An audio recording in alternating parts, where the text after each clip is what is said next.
მონაწილეობა აქვს, წარმოდგენილი მაქვს ჩემი ოჯახური ტრადიციული წესით ნაწარმი ღვინოები. ქართული და ევროპული კერძების, ფოტონამუშევრების, სხვადასხვა გამომცემლობის წიგნების გამოფენა, კინოჩვენებები, დისკუსიები და სხვადასხვა ღონისძიებები ბავშვებისთვის. ყოველივე ამის ნახვა ფესტივალ ევროპული კულტურის კვირაულზეა შესაძლებელი. აქ წარმოდგენილი არის სხვადასხვა გამომცემლობები, უნივერსიტეტები, რომლებსაც წარმოდგენილი აქვთ ევროპული გაცვლითი პროგრამები და ევროპული ლიტერატურა, ასევე აქ ნახავთ შვედეთის საელჩოს წარმოდგენილი აქვს ევროპული სამზარეულო, კერძოდ შვედური, არის ქართული სამზარეულოს კუთხეებიც. ფესტივალში მონაწილე კომპანიების წარმომადგენლების განცხადებით, ევროპული კულტურის კვირაული საუკეთესო საშუალებაა, რათა ევროპისა და საქართველოს მოსახლეობას უკეთ გააცნონ საკუთარი პროდუქცია. მოხარულები ვართ, რომ მონაწილეობას ვიღებთ ევროკავშირის კულტურის ფესტივალში. ჩვენ ვართ ფრანგული ინსტიტუტი და დღეს ბიბლიოთეკის კატალოგს წარმოვადგენთ წიგნებს. ფრანგული ინსტიტუტის მედიათეკა არის ფრანგული ინსტიტუტის ნაწილი, სადაც წიგნებს შეგიძლიათ გაიცნოთ აბსოლუტურად უფასოდ ადგილზე, ხოლო თუ სახლში გატანაგნებებთ, ასეთ შემთხვევაში ბიბლიოთეკის წევრები უნდა გახდეთ. ფანი ჯავახიშვილის სახელობის თბილისის სახელმწიფო უნივერსიტეტი წარმოდგენილია თავისი გამომცემლობით. თქვენ ხედავთ წიგნებს, რომელიც გამოფენა გაყიდვაზე გვაქვს წარმოდგენილი. ყველას მსურველს შეუძლია დაათვალიეროს და ამასთანავე იყიდოს წიგნები.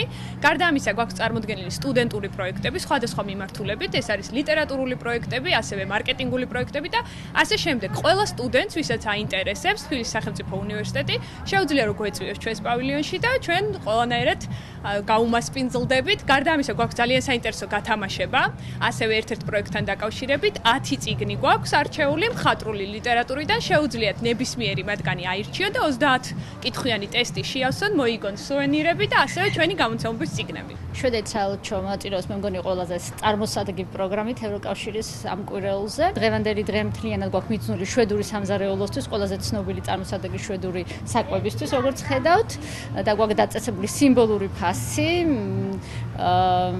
რა თქმა უნდა, ბავშვებს არ გულისხმობ და ასაკოვან ხალხს ამაში, ამ შემთხვევაში.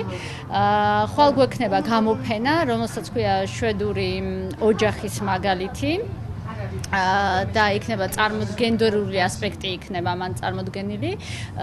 უხვად და აგრეთვე იქნება დისკუსია ამ თემაზე.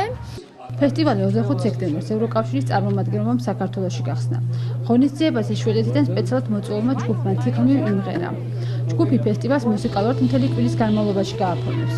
ჯუზეპე ვასკესის თქმით, ევროპული კულტურის კვირაულის მიზანი ევროპული ფასეულობების წარმოჩენაა. ეს არის ფესტივალის მეორე წელი, სადაც უფრო მასშტაბურად ტარდება ლევანდელი წელს, იმიტომ რომ მოიცავს თბილისს, ქუთაისსა და ფოთს. ჩვენ ვფიქრობთ, რომ ამ ფესტივალით ვაჩვენოთ ევროკავშირის საუკეთესო ღირებულებები, როგორც ლიტერატურის, ასევე სამზარეულოს და მუსიკისა და კინოს კუთხით და ეს მოიცავს აუდიტორიას, ჩვენ სამიზნე აუდიტორიას მოიცავს როგორც ბავშვები, ასევე სტუდენტები და ცოტა მოზრდილი ადამიანები. თქვენ იცით, რომ ევროკავშირი შედგება 28 წევრ ქვეყნისაგან, თითოეულს აქვს თავისი დიდარი კულტურა და ამიტომაც ევროკავშირი არის ასეთი კულტურულად მდიდარი. კვირეული იწყება თბილისში, გაგრძელდება ქუთაისში და დასრულდება ფოთში. ფესტივალი ევროპული კულტურის კვირაული 26 სექტემბრიდან 28 სექტემბრამდე თბილისში გაიმართა, ხოლო 5 ოქტომბრამდე ქუთაისსა და ფოთში ჩატარდება. ფესტივალის ფარგლებში გაიმართება დისკუსიები ქართულ და ევროპელ მწერლებთან, ჩატარდება კონცერტები, კინოჩვენებები, მოეწყობა ევროპული სამზარეულოს და ხელოვნების ნამუშევრების გამოფენა, ქუჩის პერფორმანსები, ასევე საგანმანათლებლო და გასართობი ღონისძიებები ბავშვებისთვის.